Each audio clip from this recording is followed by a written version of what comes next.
The moment the word mommy echoed through the glass-walled boardroom, the room went completely still. The CEO slowly turned, disbelief on her face, as she looked from the small girl, clutching a worn pink backpack, to the exhausted man beside her. In a quiet voice that carried more weight than any board decision she had ever made, she asked, "Why does your daughter call me mommy?" She didn't know the answer would unravel years of carefully guarded walls. Just minutes earlier, this same man had been in the lobby, begging security for 5 more minutes. His hands shook as he explained his daughter's school had closed due to a power outage, and he had nowhere else to take her. His job interview for a janitorial position upstairs was his last chance after months of rejection, eviction notices, and nights spent stretching one meal into 2. When the receptionist reluctantly let him wait, his daughter wandered toward the photos lining the hallway. She stopped in front of one showing the CEO at a charity event, smiling beside a banner from a children's hospital. The little girl whispered with innocent certainty,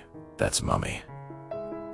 The same woman from the stories, the same woman from the picture her daddy kept folded in his wallet, the woman who once held her as a baby and sang to her while machines beeped in a hospital room neither of them could afford. When the CEO heard the word again, now spoken aloud, something inside her chest tightened. She recognized the child, not fully, but enough to feel the pull of a memory she had buried deep beneath success. Years earlier, before the boardrooms and private cars, she had been a young executive rushing through life. A late-night drive ended with her car submerged in a freezing river. It was this same man, younger then, but already worn by responsibility, who had jumped in without hesitation, saving her life while his own wife lay dying in a hospital room across town. In the chaos that followed, she had visited the hospital once. She held a newborn whose mother did not survive, whispering promises she never believed she would keep.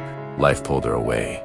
Ambition demanded everything, and grief felt easier to outrun than to face. Now here he was again, standing before her not as a hero but as a man broken by time, his dignity intact but fragile. When he finally answered her question, his voice was steady. He said his daughter called her mommy because when her real mother died, the only warmth she remembered from that day came from a woman who held her like she mattered. A woman whose face lived in a faded photograph and in bedtime stories about kindness. He never meant for their lives to cross again, never asked for help.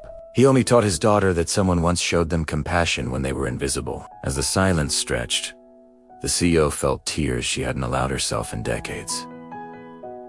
It wasn't just guilt, it was the realization that all her wealth had never filled the space that one unfinished promise left behind. She dismissed the board without explanation, sat down at eye level with the child, and asked her name, as if this moment mattered more than any merger. This wasn't about charity or redemption headlines.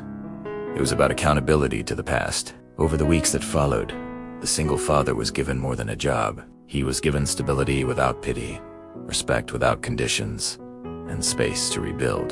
The CEO found herself staying late, not to work, but to listen, to learn the quiet resilience of a man who had lost everything except his humanity. In time, the little girl stopped asking questions and simply belonged, filling empty hallways with laughter that money had never bought. Years passed quietly after that day, not marked by headlines, but by small moments. The single father arrived early every morning, mopping floors with the same care he once used to rock his daughter to sleep. The CEO noticed how he spoke to everyone with respect, how his eyes always checked the clock before leaving, fearing being late to pick up his daughter more than anything. The CEO, who had spent her life believing control was strength, slowly learned that real strength was allowing herself to be present. She sat in the cafeteria listening to the child talk about school projects, learning how grief shaped people in quiet ways. One evening, when a storm knocked out the city's power, the man shared the full story. He told her about holding his wife's hand as machines failed,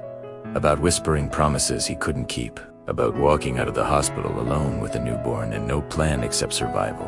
As his voice cracked for the first time, the CEO realized success had never protected her from loneliness. It had only disguised it. In that moment of shared vulnerability, an unspoken understanding formed between them, a deep human connection. Months turned into years.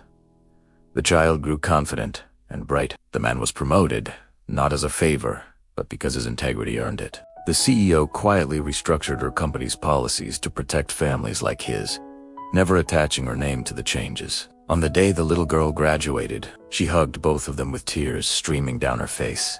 finally understanding that the word mommy had never been about replacement. It had been about presence, about showing up when it mattered most. As she watched them walk away hand in hand, the CEO felt peace for the first time, knowing that some connections are not meant to be owned, only honored. The greatest wealth she would ever hold was the knowledge that compassion, once given, never truly disappears. It waits patiently for the moment it can return and remind us who we are. The final chapter unfolded without ceremony. The CEO stood alone in her office, watching the city lights, realizing that the question she once asked in confusion had become the answer that reshaped her life. The child no longer called her mommy out of longing, but out of gratitude for someone who chose to stay. The single father now moved with a calm steadiness, having learned that asking for help did not diminish his strength. On a winter evening, the three of them shared a simple meal, laughing softly, not to erase the past, but to honor it. The CEO finally spoke the truth she had carried silently, that she had built empires to avoid emptiness, only to discover that purpose arrives quietly, through responsibility for another human heart. As she listened to the father talk about dreams that no longer felt impossible, she understood that the most powerful legacy is not measured in profits, but in lives gently steadied by kindness. When she locked the office door for the last time that night, she felt lighter, knowing some moments don't demand applause. They simply change you. The question that once left her speechless had given her the one thing she never knew she was missing. A place where love was not earned through success, but offered freely through presence, patience, and the courage to care.